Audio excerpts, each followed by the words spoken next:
sa Cebu, Doc. Sa Cebu. Doc ng Cebu City.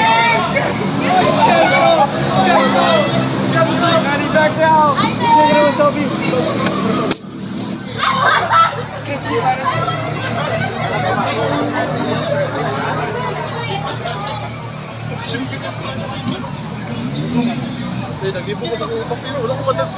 Thank you so much, Manny Pacquiao. Okay.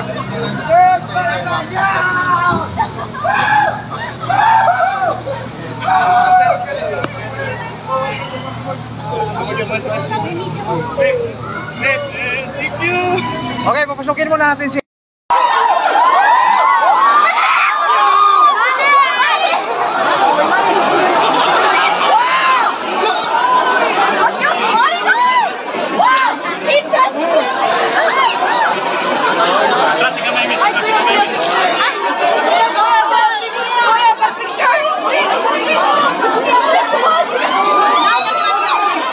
picture kay Manny.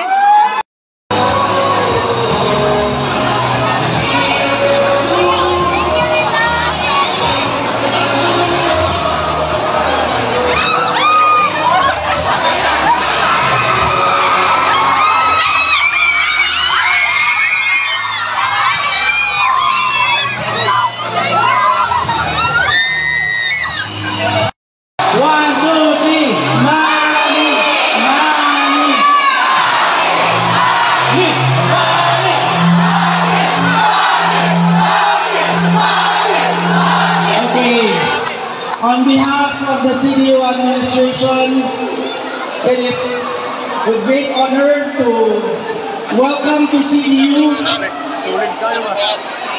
the greatest of all time, the Hall of Famer,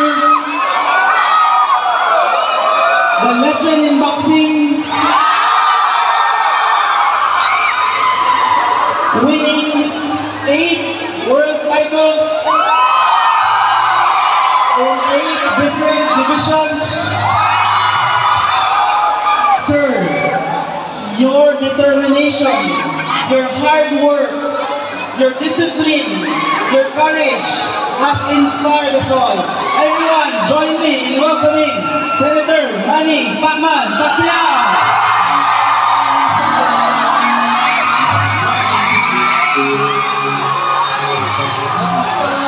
Thank you. Good afternoon, everybody.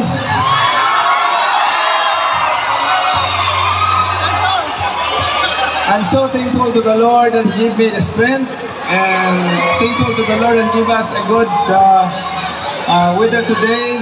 Beautiful day, wonderful day that He provides us. And all I can say to all the children, to all the students here in Cebu Doctors University,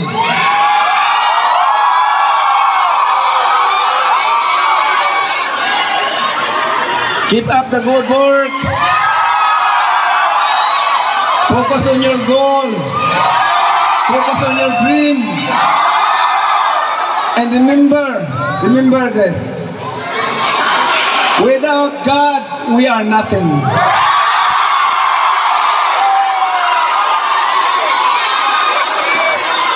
So this one thing that you should remember and never forget in your lifetime. In your life, know your purpose here in this earth.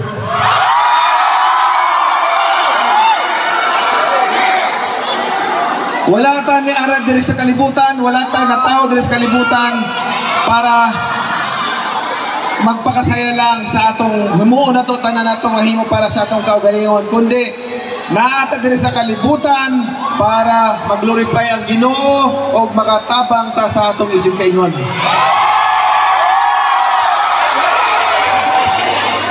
Make sure that you maximize your strength to help others and to serve God, because that's our purpose, being a human in this world. Therefore, brothers and sisters, know that God is good all the time. And all things are possible with God as long as you have faith and belief and perseverance, hard work, determination. You can fulfill and achieve your dreams, whatever dreams you have.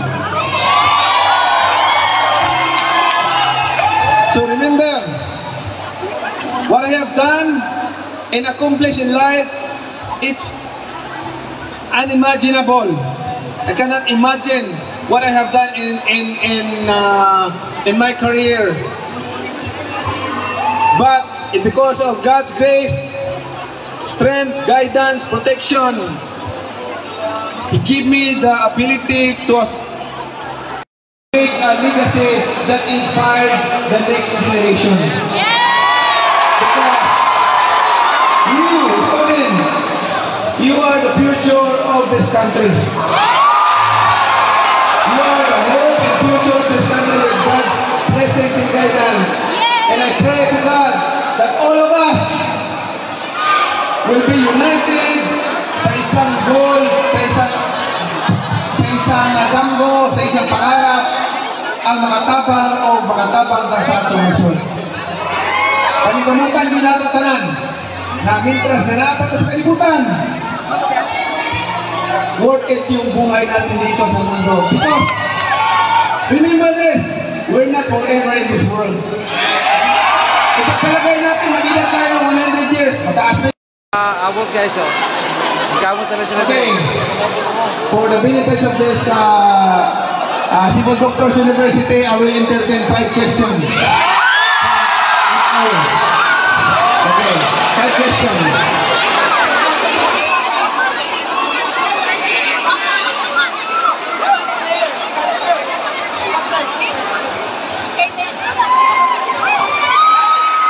Good afternoon once again, former Senator Manny. It is our pleasure here in Cebu Doctors University to have you here. So here is my question. Given your extensive experience in public service, what is your assessment on the current state of education in the Philippines? And what reforms or policies would you prioritize, especially in addressing healthcare education issues? Thank you. Salamat sa iyong pangutana.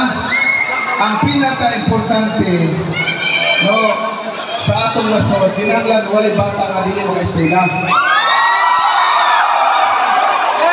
Sa tinuray lang, bilisan lang ko klaro tayo. Sa tinuray lang, daghan pagod mga kabatanunan na gusto mag-eskwela pero walay paggasto sila magginikanan sa pagpa-eskwela. Therefore, dapat ang atong gobyerno maghimutag paagi na ang atong gobyerno matabangan sila, maka-eskwela sila bisag wala sila kwarta. Makatapos sila sa pag-eskwela nila. Mao na itong pero panagod sa Amerika na tanang bata dito, maka-eskwela sila, maka-loan sila sa government o anak nila bayaran kung makatrabaho na sila, makahuman sila sa pag-eskwela nila, makatrabaho na sila. Iuna na atong blato siguro mga policy buon kaluyan sa Ginoo para tanang bata maka-eskwela dito no. O kay karon panahon na ginanglan yun natay kaalaman natay na-eskwelahan kay high-tech na ang technology karon, upgrading na ang technology karon so tanan ang AI na lahat. So, ilang tanan magkaroon ng kaalaman, knowledge. Thank you. Salamat sa tubag sa kining pangutana, Manny Pacquiao. Now we proceed to the next question. Good afternoon, Mr. Manny Pacquiao. Here's my question.